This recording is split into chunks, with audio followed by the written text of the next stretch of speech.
Hello, hello, everyone. We are taking a look here at the first part of 4.4 through 4.8. So I'll probably have two of these videos. Just don't like to make them too long.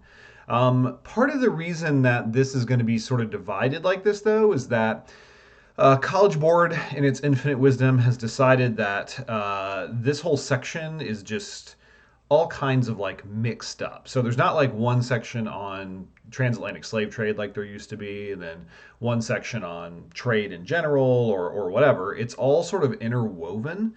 So it's difficult to kind of unconnect all that stuff. So basically, what I'm doing here is I'm just sort of weaving it all together. So as you're taking a class with me, it may not end up perfectly aligning between these things, but it'll work pretty well. So anyway, again, I'm Ben Osborne, your world history AP teacher. Super excited to talk a little bit about this topic, even though, of course, it is a pretty depressing one in a lot of ways. So let's check out transatlantic slave trade. So the transatlantic slave trade is incredibly important to us. It is a defining feature of America as well as the Americas in general. People of African descent, of course, are people who make up a sizable, majority in a lot of places, but minorities in others. And it is something that takes place over a long period of time and just has an enormous impact on where we are. Like think about like Europe or China. They never really experienced this influx of different groups, people who are forcibly brought in like that over the years, and it has a lot to do with how people of the Americas deal with the world today. So one of the things about the transatlantic slave trade, as Europeans are settling the Americas, they realize they need some more laborers for these really terrible jobs. This is something it's kind of talked about a bit in 4.2 and 4.3, in particular with Engenhos, I'm probably mispronouncing that, but that's the Portuguese sugar plantations. So Native Americans again were too few due to disease. They also could escape more easily. So Portugal used the trading post it originally established in Africa to begin shipping Africans across the ocean. And one of the things about this is that they don't initially sort of do these slave raids like we think of. I mean, there are some of those, but mostly they are going to actually trade with the actual African empires because they had some benefit to doing this. Kingdoms of, again, probably mispronounce these, but Dahomey and Congo, as well as the Ashanti Empire, are going to benefit from trading these slaves. The problem for a lot of these slave countries in Africa is, well, if my neighbor is trading slaves and I'm not trading slaves, then I'm not going to make the money and things that I need to continue with my kingdom. Like they're selling slaves and getting guns, and I need to be able to do the same thing. The other thing about it too is that by working with the Europeans, sometimes they could try to control that trade in some ways, so that maybe they would only, the people who would be sent over as slaves would be people that they didn't necessarily want in their society anyway. So, long story short, is that the countries that are the kingdoms that are working with the Europeans to do this slave trade are doing so because it is beneficial to them in a lot of ways.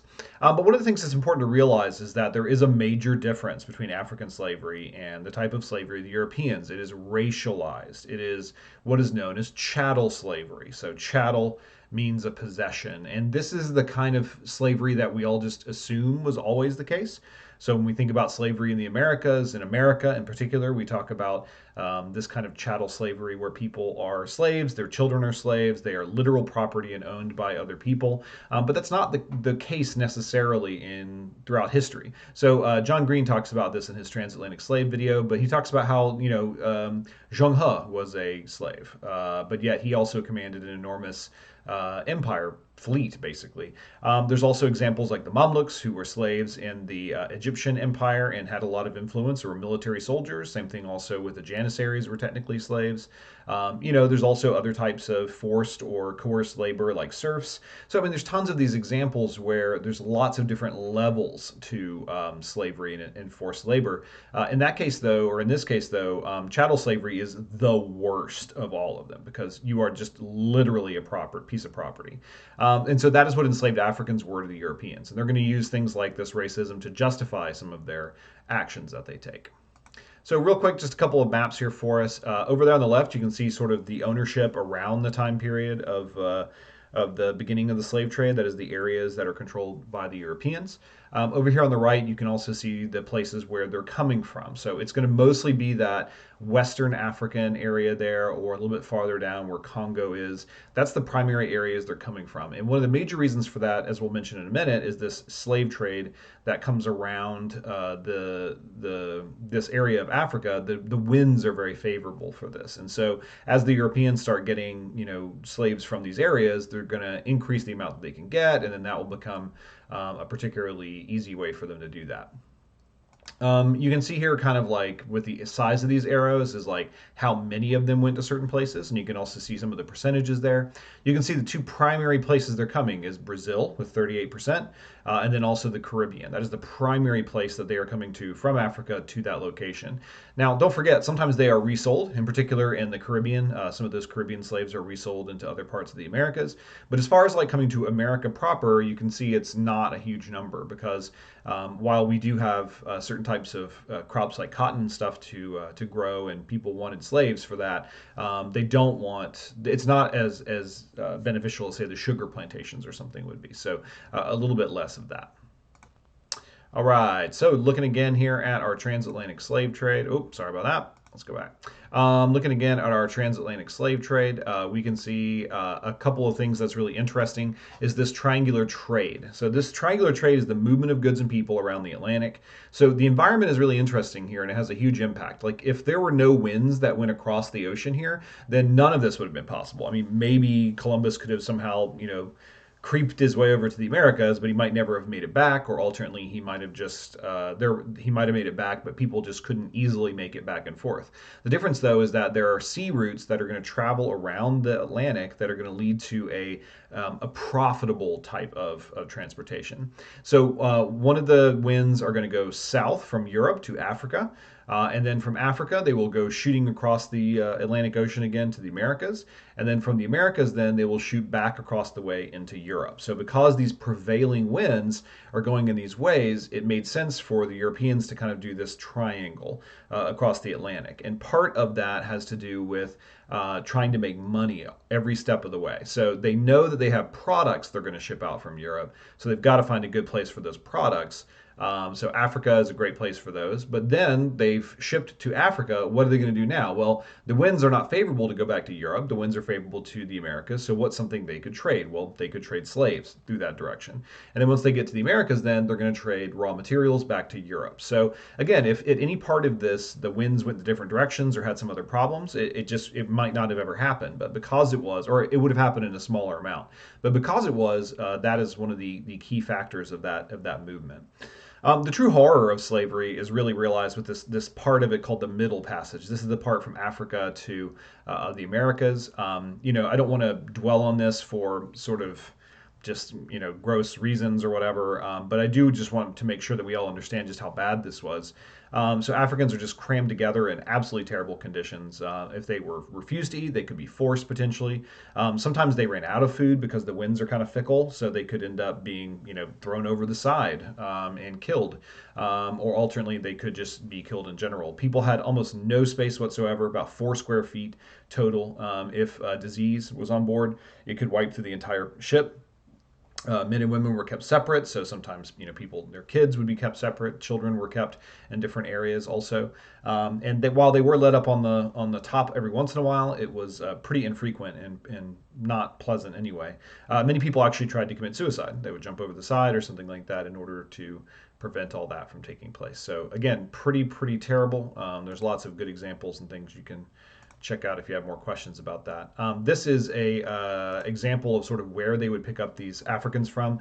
This is called the word is a factory, which we assume today refers to like an actual factory. We'll talk more about that in the Industrial Revolution, but in this case it was called a factory because the people who bought the slaves were called factors. So what you would do basically, this is a slave fort. I think it's called Elmina. I think this is Elmina. And basically they would have a bottom area where they would keep all the slaves, and then they would have cannons to protect from pirates. And then when the Europeans would show up, they would move the slaves into those boats and they would send them across the Atlantic. So this is sort of the staging post of where they were going to go to. This is a famous painting which kind of gives an idea of sort of how horrible the conditions were on board. There's a lot of things going on in this painting, but if you look over here at the left, for example, you can see these nets and that somebody has found a way to actually jump overboard. You can see the slave driver here who is whipping people. You can see somebody being forced to eat over here while they're being sort of held down. Down below, again, you can see just sort of the throngs of people and how difficult it was to move or do anything down there. All right. The transatlantic slave trade had enormous effects, though, on both sides of the ocean. So not only is it going to increase the amount of labor within the New World, it's also going to affect people back in Africa also.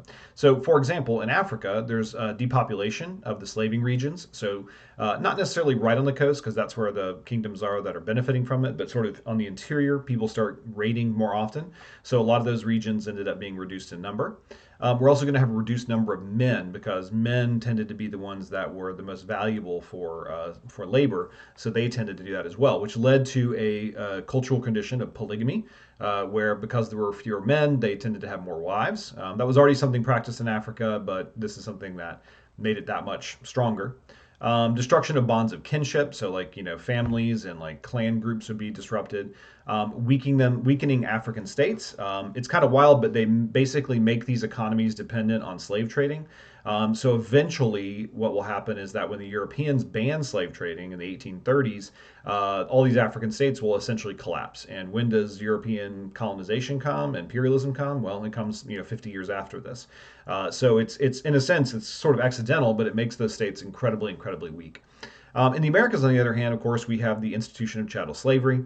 We're also going to see the rise of syncretic belief systems. So the book talks about Vodun or Santeria.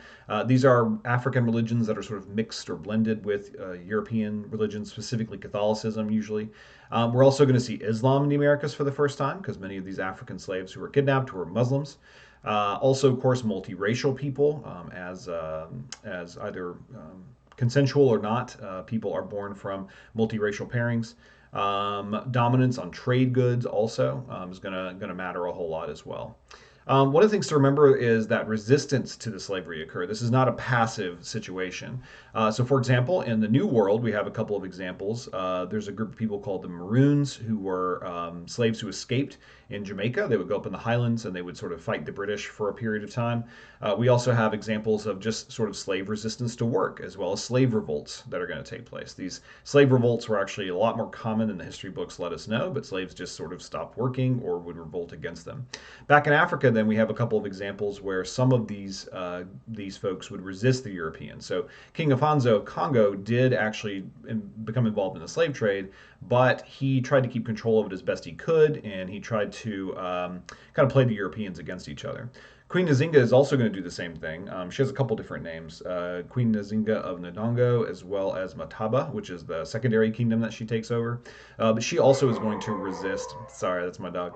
She is also going to resist a lot of these kind of fights and stuff and these kind of groups and try to prevent them from dominating her area. So particularly interesting figure. Quick picture here for you. This is an example of what you might see to be sold on board the ship, whatever that is, on Tuesday, the 6th of May, next at Abel's Ferry. A choice cargo of about 250 fine, healthy Negroes. So you can see here, it also says they do not have smallpox, no boat having been on board. So these would be examples of people that you might want to have. So this is an example of a slave advertisement that would be pretty common in the newspapers of the time. This is a painting of the Maroons. You can see them there laying down their weapons. They eventually signed a peace treaty with the British, which enabled them to have some degree of freedom. So that was their sort of solution to the problems that they had of how to be free and independent. So this is an example sort of where there's some success basically of the resistance against them, so or against the British and others. All right. Well, let's quickly talk about the Europeans then before we set up for the next time. This kind of doesn't feed as well because we just talked about slavery, right?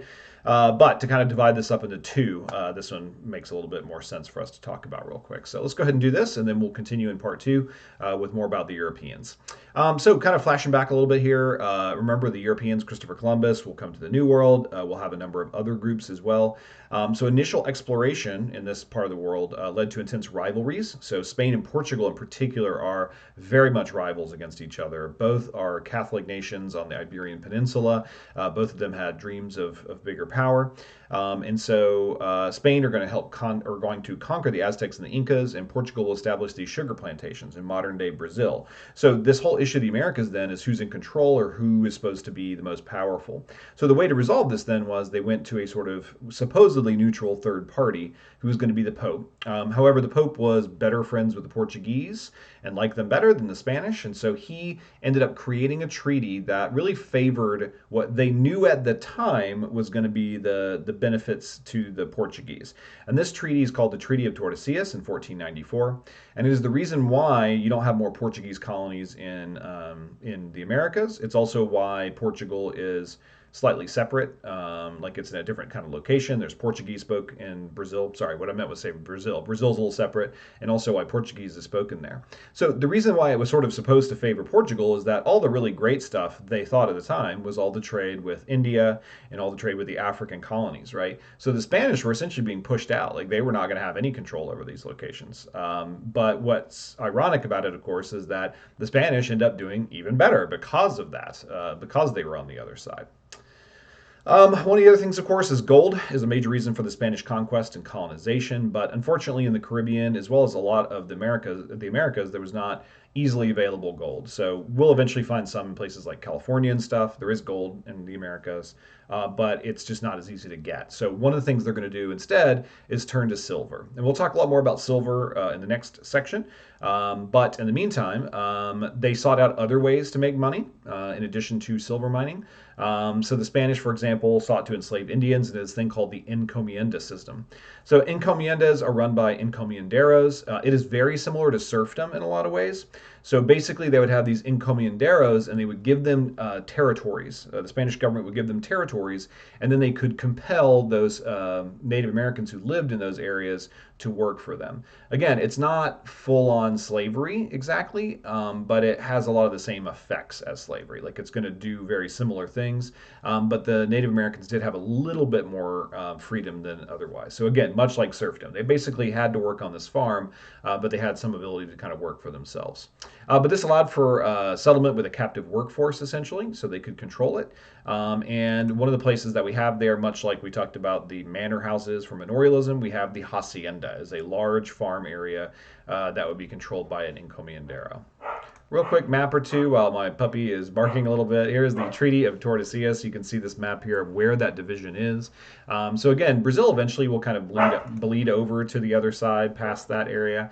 But most of this whole territory here is going to be there. Now you may ask, what about the other side of the world, right? Well, that wasn't a problem initially. The Spanish do make it to the Philippines, but otherwise it's not too bad. It's only once they divide it, once they start kind of bumping into each other, that they sort of establish another one on the other side. But it's a lot less important. Like it doesn't do as much. It essentially is sort of right down where Japan is, basically, on that side of the world.